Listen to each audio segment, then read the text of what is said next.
You're listening to the Big Cast, your source for the latest in financial technology. Brought to you weekly by the Best Innovation Group, with your hosts, John Best and Glenn Sarvati. Welcome to another edition of the Big Cast. My name is Glenn Sarvati on behalf of the Best Innovation Group, where we like to do cool things with financial technology. And we love talking to people about it and interacting with the credit union community and the financial institution and fintech community in general, and sharing the latest with you here on the Big Cast. We have an interesting episode this week. John Best, we're going to go back and listen to his thoughts on the New Year's resolutions that he says that he would have in place if he were a leader at a credit union, which he has been in the past, but currently is helping credit unions along that path and that journey. So I think it should be interesting to hear how that shakes out from his standpoint. I'll tell you right now that if you have interest in finding out more about the Best Innovation Group, we invite you to visit our website, big-fintech.com, where you'll find plenty of information around the various offerings of the Best Innovation Group, including services around generative AI, which is obviously a big deal these days, no pun intended. We'll get back to that in just another minute. Also want to remind you that another thing we have going on here is our digital town hall. The CU Town Hall takes place. We're actually ramping it up again to do, for a while there last year, it was mostly monthly. We're going to try to get back to a 2 times a month cadence. The next one is coming up. If you're listening to this just as we post it, you still have a chance to join us live when we run on Wednesday afternoon, January 31st. That's at 3 p.m. Eastern Time, noon Central. Lou Grilly, my good friend from PSCU, will be kind of tag teaming with me as we look together at a bunch of regulatory action items, the various in-flight things going on in various regulatory bodies, the CFPB, the Federal Reserve, etc., and what credit unions and financial institutions in general need to be thinking about and staying ahead of the game on. So please do join us on that one. It's intended to be interactive. We always say live and lively. So hopefully you come with thoughts and ideas, and it's supposed to be a sharing of best practices. So join us, join along in the conversation. cutownhall.com is where you can find out more. It's free to join, but you do need to register in advance. And if you go to that website, you will find an opportunity to register. We'll also post a link to that in the show notes to this episode. And if you don't hear this in time, or if you can't make it on the 31st, we do post the past episodes there. That is a video Zoom call, so it's you'll see the slides and the audio. And for what it's worth, this episode will be excerpting the audio from a portion of the hour-long town hall session where John talked about his New Year's resolution, and that's one of the things we'll be doing. And if I haven't convinced you already to join, we've been doing some giveaways lately, and we've got a nice prize, and I think you'll be very impressed by the prize that we'll be giving away to one of the financial institution participants. Notice I say financial institution. You can't be a regulator, you can't be a fintech, you can't be a consultant. We want the actual credit unions and banks themselves to be the winners. Somebody on the call who's there live will be receiving a nice prize when we spin the wheel. So check that one out. So far, the winners have been credit unions. I can't wait to see what happens when a bank wins with that one. It should be fun. So that'll be a good conversation. Before we get into our main event today, let me go, as usual, through some of the headlines that have kind of crossed my desk over the course of the last week that really caught my eye. The big one that I find the most fascinating, I think, is Klarna, the buy now, pay later service, has announced a new offering, a new product, I guess you would say, a monthly subscription fee. They're looking to basically turn buy now, pay later into a monthly recurring revenue fee service. My thoughts on this have evolved rather rapidly. I would say when I first read this, I said, that's weird. And then quickly I got into more of a cynical kind of approach. If you may be aware that Klarna is positioning itself, I think everybody seems to assume they are going to go public and go through an IPO process over the course of the next year or so. Nothing that investors like better than recurring revenue. So I could see this as potentially being a cynical ploy to basically kind of shore up the value proposition, as it were, as they go out on their roadshow to try to drum up interest in their business. So you could look at it that way. And then the more I thought about it, this could be brilliant. Time will tell. I think the CFPB may have some issues with this one. I mean, I think there's going to be a lot of conversation. But I started to think, okay, well, one way to get more usage out of BNPL and make sure that people come back to the well is to know that they're paying for it on a monthly basis. Same kind of idea. Hey, if you already paid for your gym membership, you might as well go and use it. So that could be part of it. I'm also thinking that this may induce the higher quality borrowers to use it, because if your information's already on file and they know that your record is good because your auto debits are actually working on a monthly basis, maybe you're a little bit more likely to actually follow through on making your installment payments. So interesting twist. I am very interested to see how this one plays out over time. Very early days. They haven't really laid the whole proposition out entirely, but it will definitely bear watching. Another piece of news that came up this week, the Federal Reserve has extended their comment period on the debit interchange, Regulation II for the geeks who think about it that way, like me. They're now going all the way out into May in terms of allowing those comments. And they've also issued some new supporting data that led them to their conclusion that the amount of money that the credit unions and debit card issuers can charge on a per transaction basis needs to be reduced. I look at the data and it's interesting stuff. It shows kind of, and we'll post a link to this one as well. It shows the variety of costs that different institutions face in terms of their own internal operations in processing, because the idea is certainly not to put people underwater. It lacks one of the dimensions I'd like to know is what's the distribution by the size of the institution. Anyway, I won't get too deeply into this, but I will post that link if you take a look. But this is an important issue. The good news is, with the comment period now pushed all the way up to May, I think it's a pretty safe assumption that any change that the Fed makes will probably not impact P&Ls yet during the calendar year, which at least gives some additional strategic planning time. But take a close look. I think this is one that warrants attention, and it's one that Lou and I, I'm sure, will be talking about at the town hall. Another piece of information that came out this week, after the World Economic Forum out in Davos, Switzerland, the University of Cambridge put out a new report on the future of global fintech that my friends at The Banker, a website that you ought to check out if you, I believe they're affiliated with the Financial Times out of London, they referred to it as cautiously optimistic. Good data, some research that I think is worth taking a look at. Again, we'll post a link to that one. And it also does refer to some extent to artificial intelligence, which based on my inbox has definitely hit the apex of the hype cycle, for lack of a better way of putting it. Everybody wants to tie themselves to Gen AI in some way, for good reason. But a lot of times I find that those announcements are pretty hollow when you actually get behind the headline.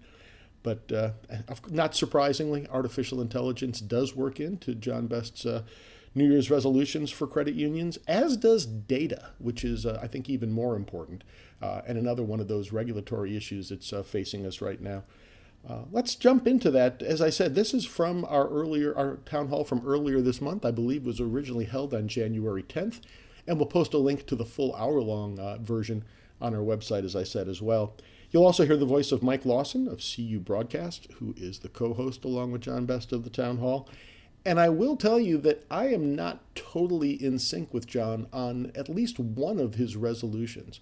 And I'll explain that one after you listen. Maybe that'll intrigue you a little bit to stick around until after we hear the New Year's resolutions for credit unions from the mind of John Best. Randy and I were talking, and we've been talking a lot lately. He's a great friend. And I thought to myself, if I was Randy or if I was any of these folks who are in the credit union space, what would be my New Year's resolutions on behalf of credit unions, given everything that I've seen in 2023? So let's start off with the first one. Defend your data. You know what that means, Mike? I was about to ask you, what does that mean, John? We have now, if you haven't realized already, you absolutely have to know now that data is the most important asset next to your people at your credit union. There is no more important asset at your credit union, not your buildings, not your network, not your technology. There's your people and your data in that order. And interestingly enough, we are still, it's 2020, it's 2024, Mike? I don't know if you know Last this. I checked, yeah. Yeah, 2024. And we are still letting these companies come in and screen scrape data for free. Now, there was an argument in the past that, oh, well, none of the budgeting stuff really took off or whatever. But you know what really likes data and could do a lot with data? You know what just absorbs data? AI. AI loves Yes, you data. need In that fact, for your AI. Yes. yeah, and you absolutely need it. And so this is a controversial and provocative take. It's I cover it in my book. I think there's a whole chapter on it. But I believe that we are going to have to do something about the screen scraping folks and prevent them. It's time to stop. There has to be something coming the other way from us giving all this data to them, or they're going to make it profitable for them in a way that disintermediates us. Now, who is Because doing the screen scraping again? Who's doing all that? of the Mints of the world, the Yodleys of the world, those kinds of guys. Okay. And it's just a tremendous opportunity for credit unions for those organizations to take the credit union data. And before it was about budgeting, and that was kind of their thing, and they'd use it to cross sell some credit cards and things. It wasn't good. But now they're going to be able to take that and do things that will exceed possibly what we can do. Yes, Jack Henry's disabling it in Banno. I know. I talked to Ben about this a year ago. But the idea is that we need to just cut these people out because one, they shouldn't be coming in through the screen scraping. The validity of the data is bad. It's not a good way to do things. Two, I believe that they should be coming in through an API, and that should, if there needs to be a charge for it. There has to be some sort of because people set these things up and forget about them, and it's still screen until there's an upgrade or something they don't even know, and then they wonder what happened or they change their password. We've got to defend our data on all fronts, whether it be there's lots of ways to get data. Did you know there's a new AI mechanism that you can do that you can put on a little box like this, which is a Raspberry Pi, which by the way, this is a 5 for those of you that are nerds, and you can run it back over here. And if it can hear my keyboard click, it can tell you what I'm typing with 92% accuracy. It doesn't even need a camera. It just needs to hear the cadence of your typing. Oh my gosh. Yeah, that's crazy. So we have got to find new ways to protect our data. And that's the first one. So that's my first resolution. Protect and defend your data. Can you defend from screen scraping? Is there absolutely you can all you got to do is go into your that? system. They come from the same IPs every time. Here's what would you like to know why people don't do it? Love to. Yeah, it's because the group that uses them tend to be a vocal group and a Cinchi, there you go. But they tend to be a vocal group and they tend to be a fluent group with regard to where they are in the credit union. So when you turn it off, you get a lot of calls and people going, "Hey, what are you doing?" Right? Yeah. But the problem is if they're using Mint or something, they're not coming into your platform. They're not seeing your ads. They're not seeing, the work that you've done for cross-selling. You're just a DDA to them. Which, by the way, one of the things that happened last year was a lot of movement from the Consumer Finance Bureau about open banking. And that's something we're going to have to think about because that's going to open some doors as well. But that's how they get it. That's the whole game. So you turn it off and you get board members, brothers calling you going, "Hey, what's up?" And it's not fun. So, but we're going to have to bite the bullet and have to explain to them and say, "Look, we just can't keep bleeding this data. It's too important to us." Mm-hmm. The second one is this. Lou is chiming in. Oh, what's he chiming in? The CFPB has proposed rulemaking to make it mandatory to support API-based open banking for all FIs with no cost recovery allowed.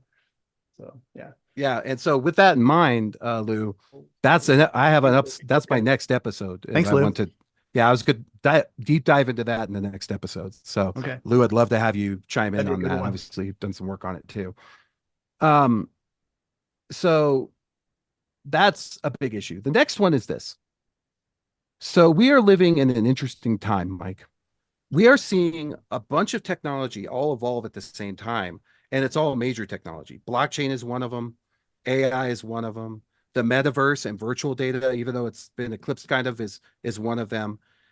You have to go back to the late 1900s, early 1900s, late 1800s to see this. The last time we had this kind of evolution, we had cars and electricity, and was at the telephone, all evolving at the same time. Can you imagine? Mhm. Like, here, that's where we are today. But what's interesting is, if you think about those technologies, they all interrelate with each other. Electricity allowed you to have lighting, which possibly allowed you to work later, which allowed things to go faster. The telephone allowed for better communication, quicker communication, instant communication, things that took days. You know, you'd have to send mail or a horse or a telegram or whatever that is, and they couldn't really put a lot of data in it. Suddenly became much more, much more detailed. You could do a lot of things. So those technologies kind of lifted everything up. AI is going to do the same thing. I like to think of the world with regard to software as the world with regard to water. You know, you hear the story of X amount percent. What's the percentage of the earth that's covered by water? It's like most of the earth, right? 70%. More of the earth is covered by water than land. I think that with the world with regard to software, most of the world is made up of software at this point. And one thing that this AI has proven it can do is code. So one programmer becomes 16 programmers. Something that you would have estimated at 2 months now becomes a week. What does that do for every product, every vendor who embraces this as they go along? 71% water. Thank you. As they go along. Darn it. It means that all of us are going to see this incredible explosion. The challenge is this: a lot of us are still behind in our regular channels.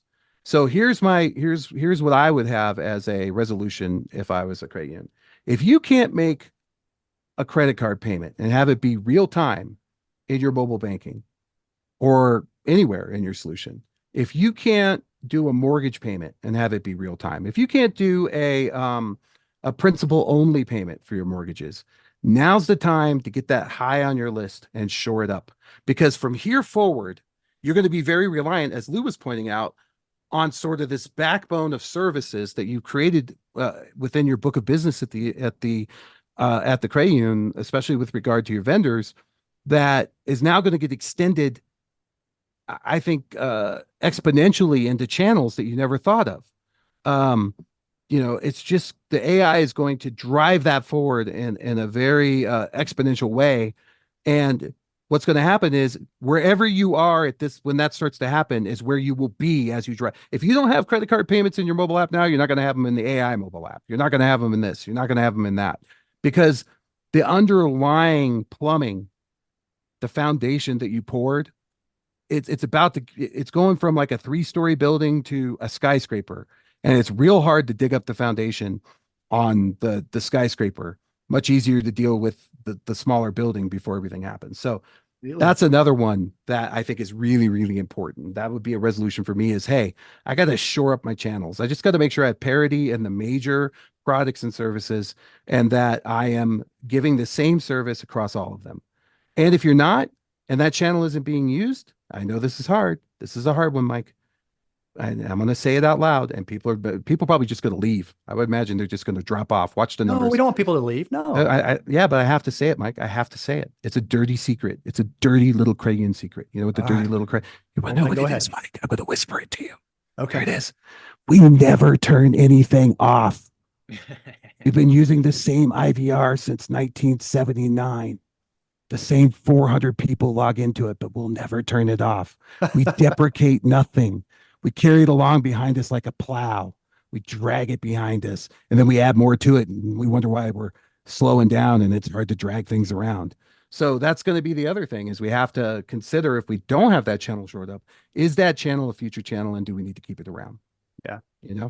So that was my next one. Okay. All right. Make sure you have good data warehouse and data governance. This goes back to defend your data. I think Ty did Ty? Oh, go ahead, Ty. Did you want to chime in? Can you hear me? Yeah, you're great. Okay. I was going to say what you can also do is find a means to modernize the use of your data without necessarily having to alter your foundational technologies. And there are means of doing that. Yeah, absolutely. And I think, but the thing is, if you don't have your poop in a group, it's hard to do, right? Yeah.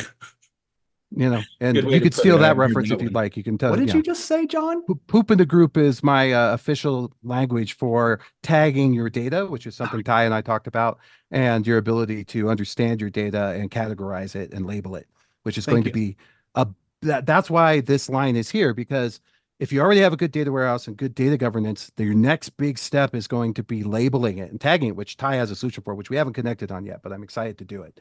Ty, I Please. want to do a deep dive on that with you. So plus your Cool. beard's cool like mine, except for yours is gray. Yeah, right? I didn't get the goatee memo with you guys. Yeah, The we're matching gonna goatee. I went goatee because he looked cool last time. So I was Looks like, good. yeah, I'm Looking in good, on that. guys. But that's really important. And so if you haven't shored that up, you got to work on that this year, because it's now or never at this point. It's just not going to be good to continue to move forward without something that is in place. I really believe that. Which leads me to the next one. We have coagulate your feces. I like that. It's a good So one. start working on your AI strategy. And by that, I mean, we've got to start looking into the ethics of it, the safety of it. We've got to start exposing our board to it. We're having our innovation club meeting next week. Chris Ortega from was just hired over at Suncoast. It really did. He showed me a presentation he did for his senior staff, and it was just really, I thought, succinct and well done.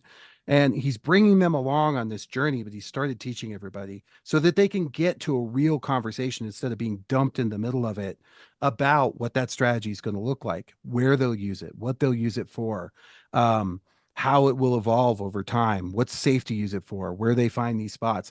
And one of the challenges has been it's been going so quickly that it's very hard for people to jump in the middle. It's like a merry-go. You ever remember the old merry-go-rounds? Your buddies would get it going real fast. You'd be like, Yes. darn it, I missed it. I couldn't Yep. go in because I used to, when I was a kid, I used to like hang off of it and just like set the centrifugal force, just spin you around. But once that merry-go-round gets going, it's going to be hard to jump on. And we've got to start teaching people. I'm advocating for, as part of the strategy, is just a big dose of education. And do you know that, one of the things I talk about a lot is experiential learning versus sort of bot learning or acquired learning. And the difference is that experiential learning has shown over and over again in MIT studies and other things to be the more valuable of the learning process, because it creates an acumen within the organization that is everybody sort of learns together. Whereas if you wait and eventually go out and hire a team, that team's going to have a lot of knowledge, but it's like putting a Maserati engine in a Volkswagen. The rest of the frame isn't going to do well with how that goes, and so we've got to carry everyone along. It's like the old Stephen Wright joke. I took my car to put a new engine in, and I forgot to take the other one out, and now it does 400 miles an hour. But it's one of those things that we have to really start working on. And I think education is the first part of that strategy. I think regulatory and ethics is the second part, safety. And I think the third one is you got to find a project to dabble in. We're doing that with the Innovation Club. We've got lots of little projects that we're trying. We're working on some ATM solutions for fraud. We're working on a bunch of things with just little things, something that's innocuous that'll help the organization, but it gets your feet wet and it gains you that experiential learning.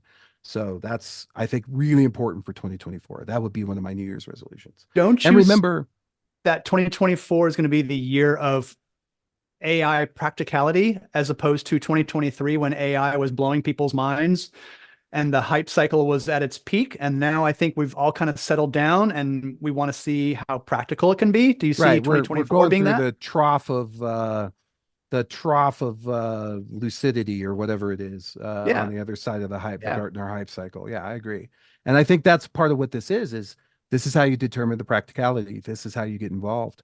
Right. And it's very different than the old days. You can't equate it to like ATMs or something like that, because the world has changed so much with regard to software and services and how things are perceived. I mean, look at the bank closures, the brick and mortar. There's just a lot there to be covered. So highly recommend that. And then the next step is don't give up on new tech that seems to be eclipsed by AI. So trough of disillusionment. Yes, that is it. I like lucidity better, but I think that's a Queensryche song, isn't it, Randy?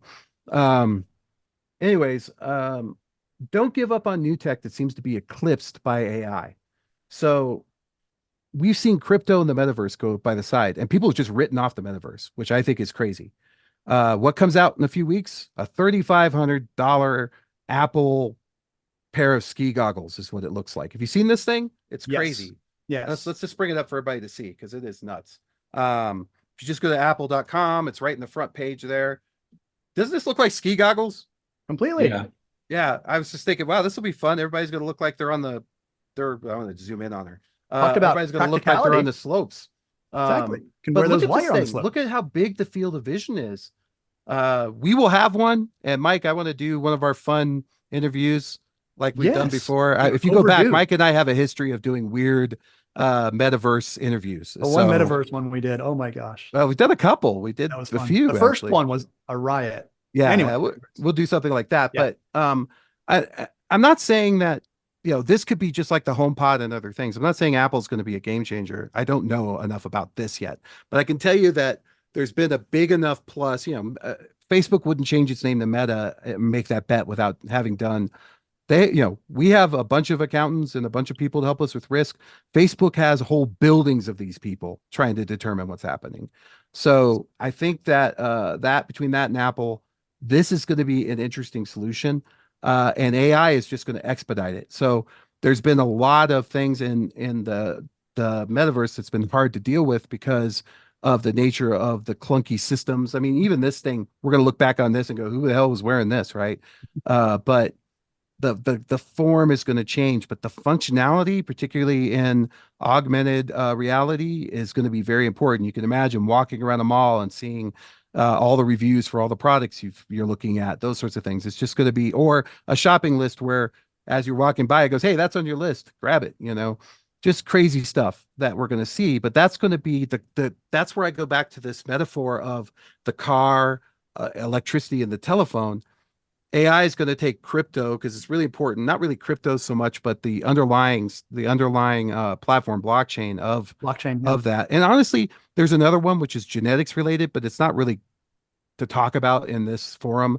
But CRISPR, those sorts of things are really going to take off due to AI, and it will have an impact on financial. Everything has an impact on financial, but I don't know what that is yet, so I'm not prepared to talk about it. But this idea that something like this will come out, it's going to reinvigorate. And so my point here is, let's not give up on these things that seem like they were just eclipsed by the AI cloud, because AI is an underlying, it's the whole water. When the water in the harbor goes up, all the ships go with it. AI is that water, and all the ships are going to go up with it with 100%. And Milind, I got to think you're looking at generative AI in your solutions. Am I wrong? Absolutely right. It's what's the priority on that in your organization? Very high, both from a solution perspective, also I'd say from a marketing perspective, because there's a lot of buzz around it, as you can imagine. We haven't seen real attacks, against our system at any of our clients from generative AI, but the tools are getting simpler and simpler. It is going to happen. Is it tomorrow? Is it next year? Is it later this year? Don't know, but it's right up the alley, and we're doing everything we can to be prepared. What a perfect segue. It's almost like him and I planned this into my next one, which is step up security. You've got to look at all of your firewalls. You've got to look at all of your devices. You need to assess all of your different types of cryptography with regard to VPNs, and you need to make sure that you are locked down tight. Because here's the thing. Here's the way it worked before, Mike. Let's say I'm a bad guy and I want to try to get into a credit union. So I go to LinkedIn, I send out 20 emails. I see Randy's on my screen, so he's going to keep getting brought up. I see Randy. Oh, and I see Milind, and I go, hey, here's the CEO of this place. If I could get into his computer, I would have presumably access to everything. Probably not true, because I know as a CEO, they don't give me access to anything. But you could pretend as a bad guy. That would be useful. So they send out these 10, 12 emails. They wait, they see, they try again. They keep going until they get me to click on something. However, what if you could send out 3,000 emails? And what if the AI could automatically go through those emails? And what if the AI could rebuild all those emails and keep changing things? And what if the AI could look at Randy's profile or Milind's profile and come up with something very compelling? Do you remember the very first big viral virus? Do you remember the name of it? Wasn't it I love you virus or something like that? Yeah. Why was it so compelling? Because if you got an email with a subject that said, I love you, Yeah. back then, I mean, it was just, you couldn't help but open it. I mean, it was psychologically, it was a brilliant, brilliant play, because, and it hit the world hard. Yeah. right? It brought down a lot of stuff. We're going to see something like that, an event like that I think will take down a whole major city or something in 2024. And you don't want to be. So, for example, we were working with a credit union just recently that their power grid, the company, was dealing with ransomware. And they were going to have to switch to generator because they weren't planning on paying it, and it powered the whole city. Oh, gosh. Yeah. And so it doesn't have to be you that gets ransomed. It can be, no offense, but like Milind said, if you're a value partner, they better have plans for this, and you got to go through. I think security is going to be the big surprise of 2024, because so much of this, to Milind's point, is open source and so available. Okay, so as I said, you can find more on that at the cutownhall.com website, and I'll also post a link directly to the replay. As I mentioned, I'm not fully aligned with John on, for the most part I am, and even this one may be more of a semantic thing. The idea of defending your data. I totally agree with the idea, but to some extent, it feels to me a little bit at odds with what's going on with the CFPB and their data sharing proposed rulemaking, the Section 1033 as it's called. The train is leaving the station pretty quickly on open banking. The proposal that it was put out by the CFPB had the very strong tone of, yeah, let's hear your thoughts, and we'll listen to them, and then we're going to kind of continue to do what we're going to do. So how much, defend might not be the right word. Get in front of it, figure out your strategy, figure out how you're going to capitalize as a credit union, as opposed to letting somebody else capitalize on the data for you. But to the extent that defend means don't let anybody else touch it, that train may have left the station. So again, it'll be interesting. I'm recording this a couple days before the town hall. We'll probably get into that. I'm sure we'll get into that a bit on the January 31st town hall if you get a chance to join us. And if you don't, you can always find the replay, as I said, on the CU Town Hall website. With that, let's call it a wrap for yet another edition of the Big Cast. Again, my name is Glenn Sarvati. My firm is 154 Advisors. You can find me at that domain via LinkedIn. You can find me on the Best Innovation Group website, big-fintech.com. We always love to hear from you if you'd like to leave comments about the episode. And we'd also love it if you subscribe to or like our podcast wherever you get your podcasts. Apple Music, Spotify, etc., etc. And you can always, again, go to the media tab at big-fintech.com, where you will find a plethora of our past episodes. You can find the Best Innovation Group on X at Big Fintech, or you can find our Grand Poobah, John Best, at JB Fintech, and you can find them both on LinkedIn as well. We'll be back next week. We've got an interview lined up that I won't say any more about it, but it's one of our favorite topics, and I think you'll find it interesting. With that, hope you have a great day. Hope you're looking forward to the conference season, as I am. Hope to see many of you at the Government Affairs Conference in Washington, D.C. in early March. And until then, thanks as always for listening. Check back each week for the latest from the Big Cast. Or better yet, we hope you'll consider subscribing for free via Spotify, Stitcher, Apple, or wherever you get your podcasts. If you have questions or comments, we'd love to hear from you. Tweet us at Big Fintech, email info@big-fintech.com, or visit us at big-fintech.com and click on the Media tab, where you can post a comment or check out our archive of hundreds of past episodes. See you next week.